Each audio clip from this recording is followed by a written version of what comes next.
We will go to a machine, and you're gonna do this on your machine.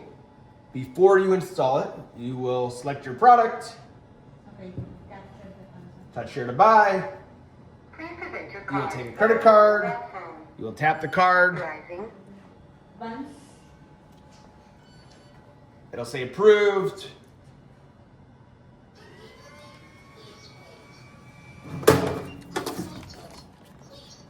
And then you get your product. Make sure you test the card reader before you go and install it. Do not set the price for $1.